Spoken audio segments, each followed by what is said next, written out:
Nasa probinsya at pinapunta natin Yes dito. po. Ito ba yung si Burikrik? Si Burikrik, idol. Ma'am, bakit ayaw niyo po sa buhay probinsya? Masarap po ang buhay probinsya.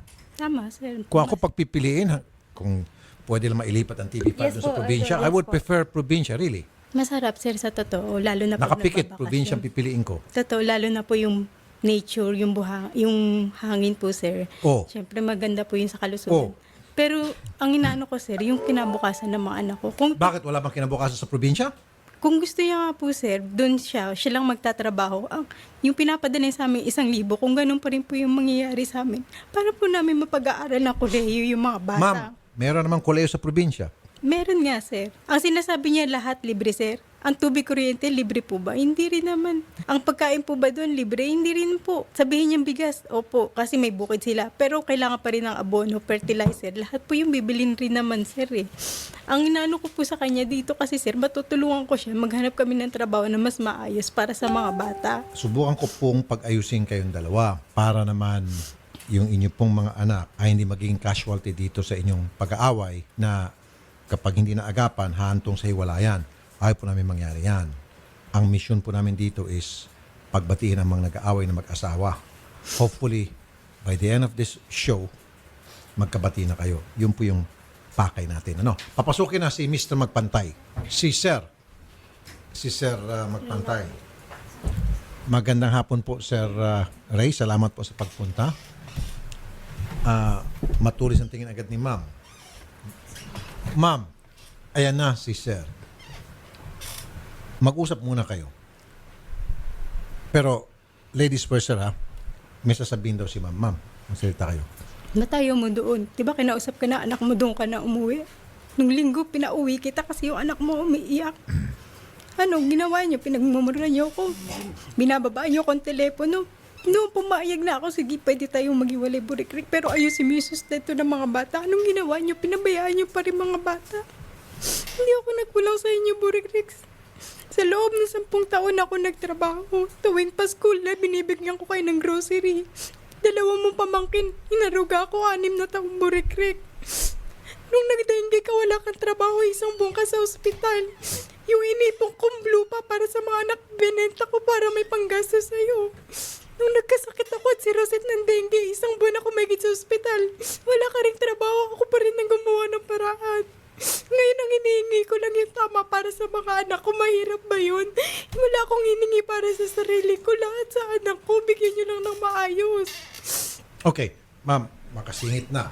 Ang gusto mo is magbigay ng sustento. At okay na sa'yo na magkahiwalay kayo. Okay Basta na sustento lang. Yung tamang sustento, sir. Tamang sustento lang. Pero sa sitwasyon nga po nung umiyak. Sandali lang, Ma'am. Sandali lang, Ma'am. Yung sa'yo, mabigay lang yung tamang sustento. Dito sa Maynila. Ayaw mo kasing pumunta kahit saan. Opo, Ang sir. offer kasi niya is probinsya at magsama na kayo, buuin pamilya nyo. Pero ayaw mo, di bali na hindi mabuo ang pamilya nyo, basta't dito ka sa Maynila at ibigay lang yung tamang sustento. Tama yung pagkakaistintindi ko? Hindi, Kasi sir. para sa'yo, dito ang future sa Maynila. Opo. Dito yung buhay sa Maynila. Ang sa akin nga, sir, kasi kailangan siya ng mga anak ko, kaya doon na lang po siya. Kung Hindi. Para po- Ma'am, pinapaliwanag ko lang para magkaintindihan tayo. Para sa iyo, ang buhay is dito sa Manila. nandito ang oportunidad, sir. Dito yung oportunidad. Correct? Opo. Kahit na mag-o-offer itong si Sir, nakahapon pa ino-offer niya, sa probinsya kayo mamumuhay, buong pamilya nyo, ayaw mo kasi gustong Maynila. Tama? Opo, sir. Dito po talaga kami, sir. Dito talaga. Mahal mo bang pamilya mo? Mahal ko, sir, kasi kung hindi Saan ko ba mas mahal mo? Buhay Maynila o pamilya mo? pamilya ko, sir, kaya nga po nagsumikap Okay, ako. stop right there. So, mas mahal mo pamilya mo kaysa buhay Maynila. Sige. Sir Burikrik, pakisagot po yung mga sinasabi niya. Yung minura kita, hindi naman kita minura. Nakapagsalita lang yung nanay ko ng ganun dahil sa sobrang sinasabi mo na sa akin. Pati nanay ko, pinagsasalitaan mo na ng hindi maganda. Ano sinabi kong hindi maganda? Sige nga. Hindi mo maganda yung Ano? bantayan mo yung nanay mo kasi pag uwi ko din, baka may mangyari sa kanya. Hindi ba maganda yun? Sinabi ko, baka may mangyari sa Oo, kanya. Baka Na, hindi. sir, napapalayo tayo. Actually, kahapon, Opo. halos solve na yung kaso eh. Ayoko malihis tayo sa mga biyenan. Ayoko. Opo. Kasi pumapayag ka na kahapon na si Mrs. papuntahin sa Batangas at kayo magsasama na at maghahanap kayo ng bahay, magpapagawa kayo. Ikaw ay magtatrabaho sa construction at sideline mo is sa farming. Opo.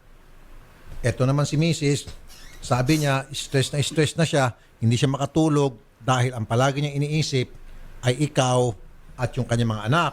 So sabi kong solusyon noon, mag-giveaway na siya doon sa kagustuhan niyang buhay Maynila para mawala ng stress niya, sumama na dyan sa iyo sa Batangas. Doon na tayo Huwag natin bumalik sa mga piyena. Ano masasabi mo doon sa kanyang request na ikaw raw, iwan mo yung trabaho mo dyan sa Batangas, iwan mo yung iyong parents at dito kayo mamumuhay sa Maynila kasi para sa kanya, dito raw yung buhay sa Maynila. Dito raw yung future ng kanyang mga anak. Dito raw ang future niyong dalawa. Ano pong reaction niyo? Kasi po, sir, pag dito pa rin ako sa Manila, matanda na ako, nahirapan ako mag-apply. Okay. Tapos isa pa, wala akong pinag-aralan. Grade 6 lang ho, tinapos ko. Okay. Kaya, pag nawalan ako ng trabaho, nahirapan na rin ako mag-apply. Iniisip niya po kasing nahihirapan siya mag-apply. Pero kung nagsusumika po siya sa isang trabaho, mapepermanente siya, sir. Kung pagsusumikapan niya talagang mabuti, hindi niya iisipin Hindi, mawawala usapin siya dalawa. ng trabaho. Hindi mo isipin mawawala ka ng trabaho, Borikrik. Kasi ako Agency hindi ko lang kasi iniisip yun. napapasukan ko, kaya hindi naman permanente. Kasi laging negative side ka eh. Kung iniisip mo para sa kinabukasan ng anak mo, kahit na ano, Borikrik, di ba Iniisip inalok ko kita naman. na magnegosyo ka? Sabi ko, sige, mag-aral ka ng TESDA. Ano sagot mo? Ayaw mo. Ibibili kita ng motor na may sidecar para maglako-lako. Ano sabi mo? Ayaw mo, baka mabutulak ka ng paa. Ano pa ba lahat in-offer ko para burikrik sa'yo? Ano pa bang masama sa ginawa ko sa inyo? Wala naman masama, di ba? May punan po kay ma'am para pambili ng sidecar? Noong panahon may mga trabaho ko, sir. Okay, noon yon.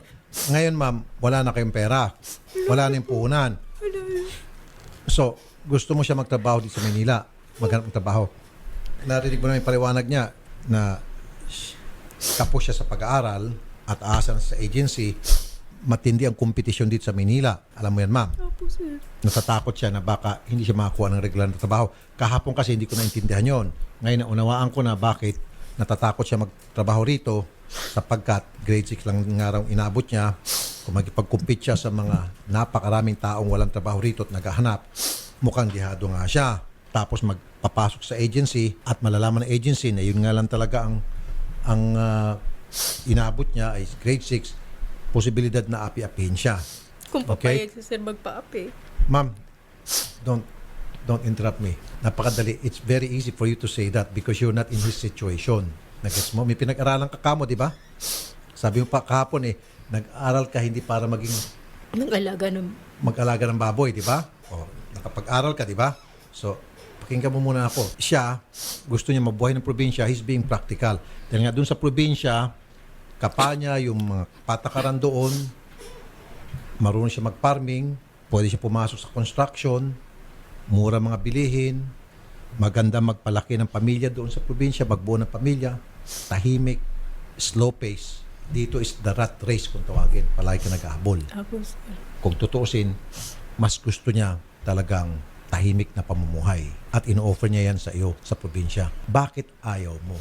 Yun nga, sir, kasi pag wala siyang trabaho doon, okay lang sa pamilya niya. Ang hinahanap ko, sir, maayos na pamumuhay para sa mga anak ko. May Ma'am, pinangarap mag-offer nga siya magtatayo nga siya ng bahay ninyo malayo sa Sir, sa amin, sir, may bahay na doon, sir. Sa kapatid ko Sa probinsya? Po. Sa kapatid ko sa amin, sir, kasi nasa... sa Manila, dito sa Manila. Opo, sir. Wala na siyang pupuhunang pantayo ng bahay. May bahay na rin naman doon na pwede naming tira. Di ba ma'am kahapon sandali lang, sabi mo inaayos ko kayo and then Opo, later on si Sir naman ang didikdikin ko nito. Di ba kasasabi mo lang sa akin kahapon depressed ka? Opo, sir. Sumasailalim ka sa isang depresyon at sabi ko sa iyo kung ganon naku yan ang pinakamahirap na sitwasyon at tutulungan kita magamot ka. Then tinanong kita kung ano ba yung dahilan kung bakit nasabi mo ikaw ay depressed o sumasailalim sa isang depresyon. Sabi mo konti lang tutulog mo kada gabi kasi iniisip mo si Sir at iniisip mo yung mga anak mo na hindi buong pamilya nyo. Tama? O. Now, ang solusyon dyan, kung talagang gusto mo, pumunta ka ng Batangas, kasama mo si Mister, na hindi mo na iniisip, kasama mo yung mga anak, buo kayo, makatulog ka na mahimbing, wala nang depresyon na sinasabi mo. Sir, hindi nga po pwede. Pinapangako Yung naman sa'yo, yung biyanan ko aalagaan po, naman sir, kita. hindi ko nga po makasundo, sir. Iba po. Kaya ma'am, ang ino-open na nga niya sa iyo, Ang gusto mo kasi, ikaw ang papakisamahan. Dayo ka, ikaw ang makikisama. Hindi nga, Burikrik. Ako nakikisama ako sa inyong pamilya. Tumira na ako doon. Nakisama ka, Burikrik, na niran tayo sa Valenzuela. Umupa tayo, Burikrik. Itinira mo ko sa biyanan mo. Itinira mo ko sa kapatid mo. Oh, kaya nga. Asan, Burikrik? Kaya nga tayo may pamilya. Tayo dapat ang tumayo Kaya sa mga nga, sarili ipagpapagawa ko naman ka ng bahay. Pa tayo Hiwalay tayo. Kung gusto mo sa construction, marami namang construction company dito, Burikrik. Nasa amin. Natatanggap pa ba ako? Oo, Burikrik. Overage na ako. 37 ka pa lang. Huwag mo Dami isipin ko yung nang edad mo. in-applyan. ma'am, sabi niya, bubukod daw kayo sa parents niya. Magpapatayo siya ng bahay ninyo. Tama bang pagkakaintindi ko, sir? Malayo sa parents mo. Hindi po, doon din sa lupa namin. Pero Yun nga, sir, hiwalay eh. kami. Sa lupa din niyo, Opo. pero hiwalay. Hiwalay Hindi po. kayo sa isang bubong. Hindi po. Okay. Bukas mo, sir, ng pintuan. Yun lang din yung bahay ng nanay niya eh. Okay. Sir, may punto. Sorry sir ha, gumigit na ako rito. Opo. May punto nga naman siya. Kasi ang pagkakala ko, ikaw ay tatayo ng bahay na malayo sa biyenan. Kasi nga po, isa sa mga dahilan kung bakit naghihiwalay ang mag-asawa ay sapagkat mayroong mga pakialamerong biyenan.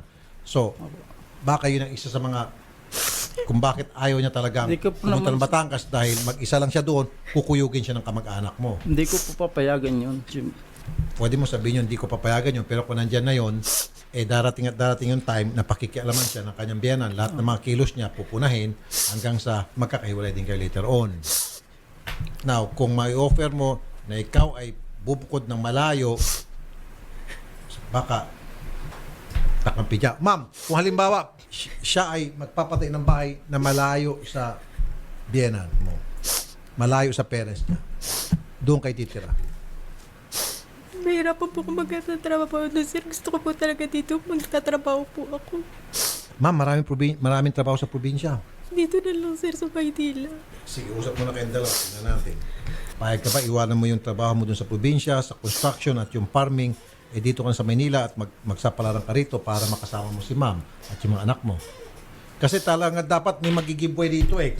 May dapat may compromise eh. Wala eh. Si ma'am gusto Maynila, si sir gusto Batangas. Dapat meron talagang mag-giveaway. Nagmamatigasan sila kahapon pa. Isasakripisyo mo pa, Burikrik, pag-aaral ang anak mo. Alam mong honor student ang anak mo. Kung ililipat mo doon panibagong environment sa kanya yun, mahirap pa mag-adjust. Alam mo si Rosit, 4 na beses nang nag-transfer. Ipapayagan mo ba mag-transfer na naman yung anak mo? Hindi tayo ang mag-a-adjust, Burikrik. Hindi mga anak mo. Tayo mga magulang ang dapat mag-adjust sa mga bata. Hindi mo isasakripisyo ang anak mo kung talagang gusto mo maayos ang anak mo. Eh kung gusto mo, dito kayo, magtatrabaho ko. Papadalan ko naman kayo. Hindi ko naman kayo pababayaan. Nasaan ang paninindigan mo, Burikrik? Kailangan ka na mga Hirap anak na ako mo. maghanap ng trabaho dito, di ba? Huwag mong isipin mahirap. Ano naman yun ah. Huwag mong isipin marami hindi nakapagtapos, Burikrik. Naging maayos ang trabaho. Kasi gusto mo nandun ang pamilya mo may kumakampi sa'yo. Isipin mo kung talagang gusto mo may paninindigan ka, maniniwala ka sa sarili mo, na kaya mo bilang isang ama, hindi na kahit bilang asawa, bilang ama na lang sa mga anak mo. Yun lang ang hinihiling ko. Manindigan ka bilang isang ama, huwag ka laging nakasandal sa pamilya mo. Sandal ba ako? Kaya nga, kung hindi ka nakasandal, tulungan mo ako. Nagtayo mo yung pamilya mo na maayos mo.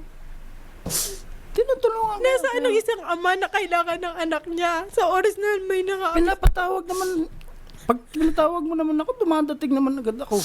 kailangan mag-anong Burikrik. Kailangan, trabaho ko eh. yung ipapamasahe mo, sa halip na ipamasahe mo, ibigay mo na sa mga anak mo. Ano sir? Anong palagay mo? Doon po talaga ako sa probinsya kasi doon dali lang makahanap ng trabaho. Madali lang, Burikrik, para sa'yo. Pero mga anak mo, Burikrik, hindi ka ba naawa sa mga anak mo? Naawa ako. Sino Kaya ko nga, naman? bakit hindi mo mapagbigyan yung anak mo? Alam mo ma'am, sorry kanina pa ako talaga rito. Naiinis. Palagi mong pinagpipilitan yung gusto mo at ginagamit mo po yung mga bata para maipamukha mo rito na siya ang may kasalanan, na siya ang dapat sisihin. Ma'am, sa kaawa-awa mong kalagayan, kaawa-awang kalagayan ng iyong pamilya, you keep blaming him. Kung ako pong tatanungin, sarili ko, opinion ko lang po ito, Opo. may problema ka rin, ma'am eh.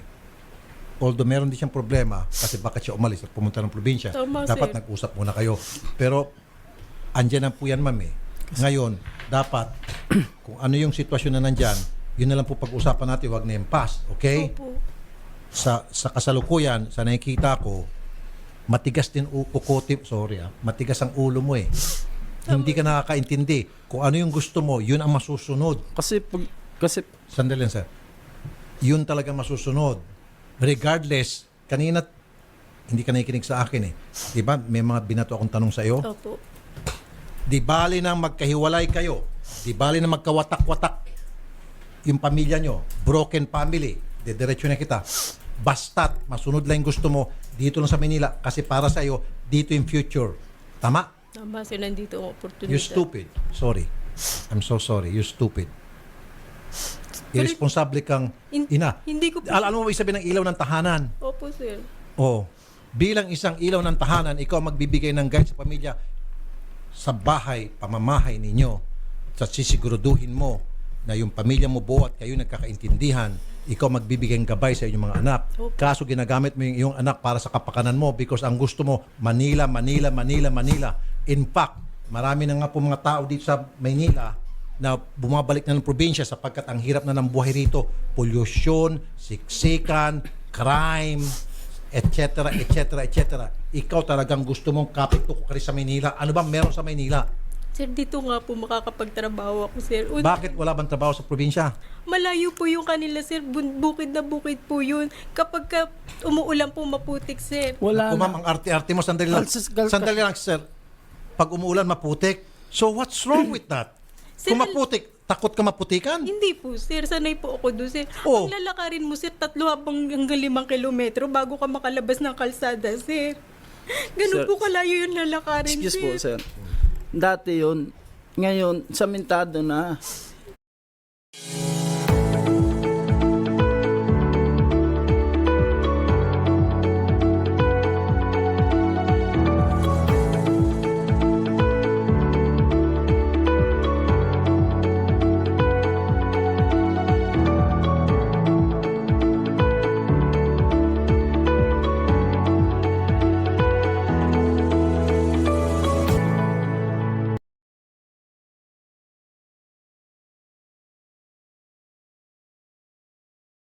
Dati yun.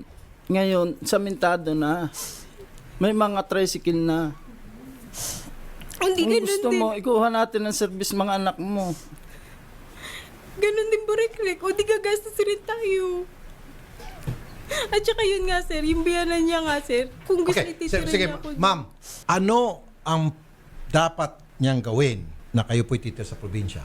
Sir, ano nga po, talaga, dito na lang. Kasi, sir, yung mga anak Wala talaga. yung Walang pag- chance. Yung pag-aaral No ko way. talaga. Dahil ang iniisip mo yung pag-aaral ng mga bata. At saka yung pagtatrabaho ko, sir, na mas So, yung mga bata at saka dito. ikaw. Opo. Akala ko ba kahapon sabi mo na stress ka na, depress ka na dahil hindi mo siya kasama. Isa rin po yun, sir. Kasi So, pag naawa rin nag-iwan ako ka sa rito at bata. hindi siya pumayag, balik yung depression mo. Okay na sa iyo. Dapat, sir, tulungan Hindi niyo nga, kami. hindi nga ma'am eh, hindi ko naman siya pwedeng tutukan siya ng baril na para pumayag sa iyo. Hindi ko gagawin yon. Opo, sir. I'm not gonna do it for you. I didn't do it Opo. for anybody.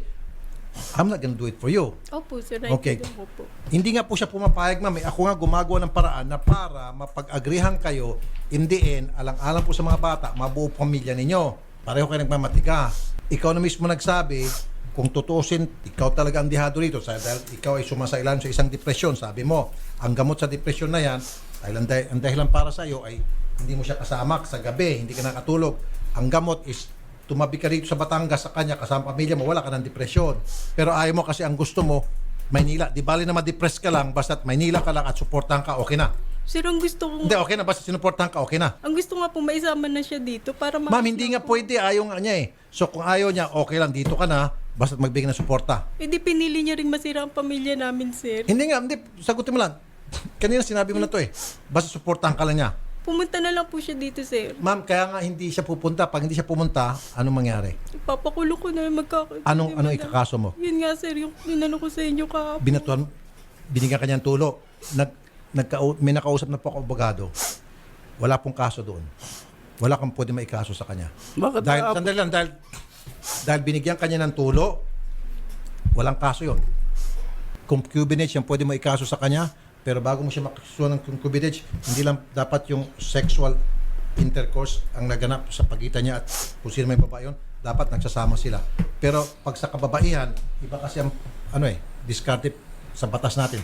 Pag ikaw, nakipag-sex ka sa ibang lalaki, kahit hindi ka nagsasama, pwede ka ng kaso ng adultery. Yan yung po yung sabi ng abogado. Opo. So yung pagbigay niya ng tulo sa'yo, months ago, walang korteng tatanggap niyan na para siya ay makasuhan. Yung, Walang criminal case doon. yung pag hindi niya po pagsustento sa mga bata. Yun meron, Bausi. Anong hindi pagsustento? Lahat ng sahod ko, pinapadala ko sa inyo. Ano nga Hindi nga lang ganun kalaki, pero pinapadala ko lahat. Hindi na ako nagtitira sa sarili ko. Ano yung sustento pa ang hinahanap mo? Isipin mo, tignan mo.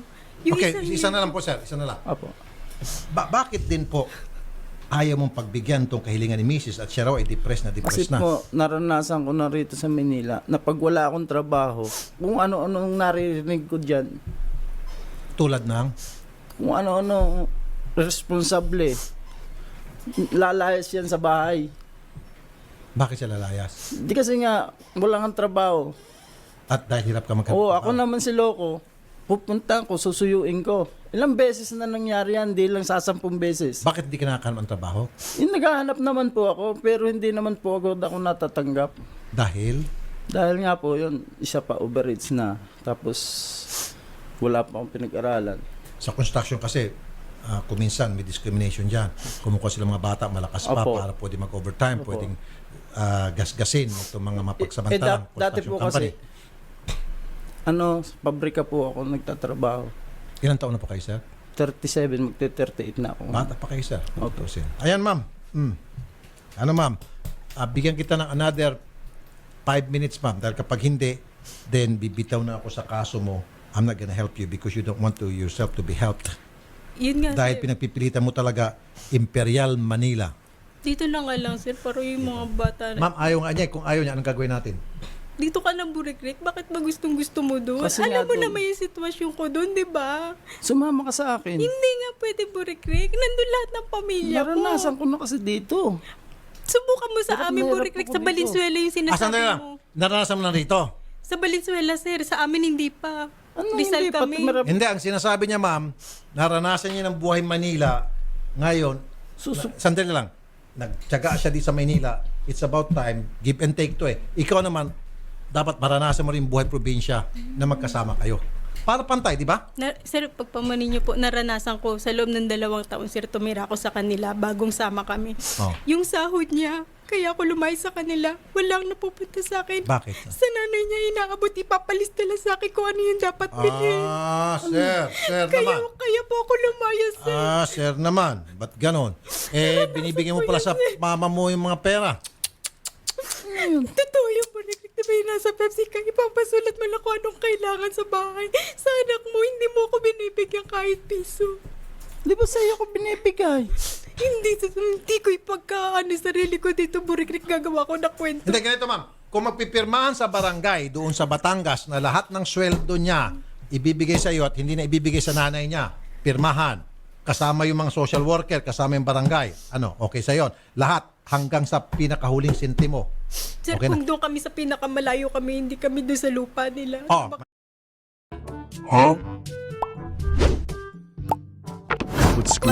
Wow. malayo. Ako yung biyanang ko. Okay, pinakamalayo. Opo, sir, yung wala Okay. yung mga biyanan niya. Okay na, malayo. Hindi naman po kalayo kasi wala po kami lupa. Tingnan niyo, Doon na lang po, tawid na lang barangay. Tawid barangay.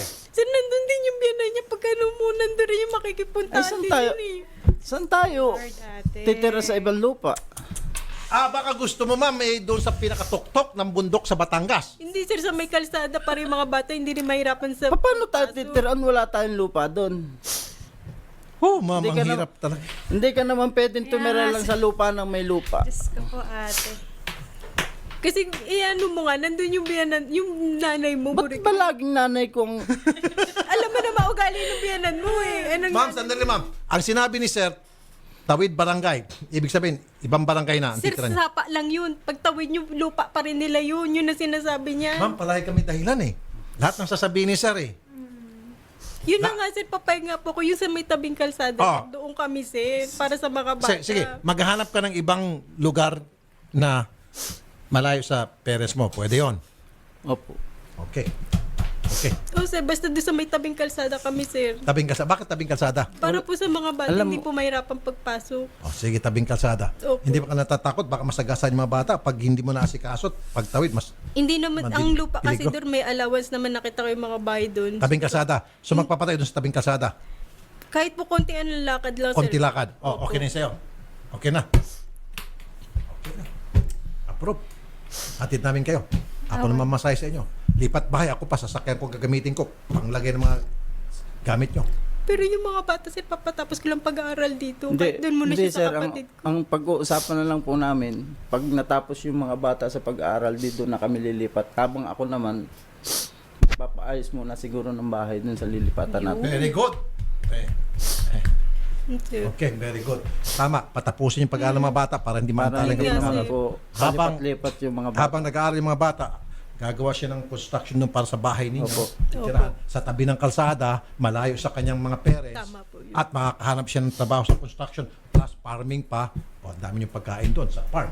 Hindi pa sila. Basta At ikaw ay maghahanap ka ng trabaho doon at wala ka ng depression sapagkat katabi mo na siya gabi-gabi at nandiyan yung anak nyo, buo kayo. Tama? Hindi ko lang alam, sir, kung kaya kong maghanap doon kasi bukid na bukid po yung pag lumuwas. Alam mo, po, sandali, malayo. sir, ako. Anong gagawin mo? Baka po Sandali, mag-alaga ka ng mga Ayun manok nga at baboy. po. Ganun na nga lang, sir. Sabi ko sa iyo ayaw mo maniwala sa akin. O gusto mo, bigyan pa kita ng biik. Tapos palakihin mo. Okay siya yan. O, napatawa si Ma'am. Bakit ito? Bakit kayo tumitingin kay, kay Shari at kay... Pag mga usapin ng biik tsaka baboy, Oh, kakaloka kayo. ilan bang anak nyo? Oh, regaloan kayo ng dalawang, inahin, palakihin mo. Hindi nga. May dalawang inahin dito sa... Hindi. Regalo ko na sa inyo to. Oh. Sige. Mag-alaga kayo ng dalawang inahin, tapos yung dalawang inahin niya magkakaroon ng maraming anak, o dili ka, magregalo ko sa inyo ng barako. Dito to yan. Yung barako na baboy, ipapahiram mo yan, may bayad yan, bawat anak, tapos meron kang, tawag niyan, meron kang porsyento doon sa maging anak. Alam ko yan eh. Nag-alaga ako ng baboy noon eh. Sa bakungan, sa farm namin. Oh, hindi. Totoo. Alam mo ba, ma'am, ako, 500 wala akong po. arte. 500 Naging po. farmer po ako noon. Okay, naging fisherman ako. Bintol kung tawagin sa gitna ng dagat. Natutulog kami doon ng kapatid ko si Kuya Bong.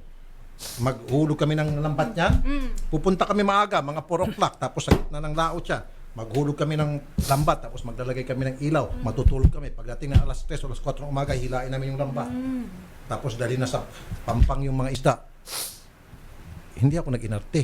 Opo, sir. Tapos yan, nagtanim kami ng mga gulay doon. Basta po, Oh. Kasi ma'am, kuminsan, andito lang sa utak natin yung pag-iinarte. hindi naman po ako sa nag-inarte. Ang oportunidad po talaga. Maganda po naging... Oh, wag mo na banggitin, ma'am. Babalik ulit tayo sa square one. Oportunidad sa Maynila. Okay na, ma'am. Psst, psst. Parang ako muna. Okay na? Okay, Okay. na, sir. So, sir. Very good. So, magpipirmahan po kayo sa barangay na Opo. yung napag-usapan Opo, natin wala dito. pong problema. Okay. And then, patapusin yung mga bata. Opo. Okay na.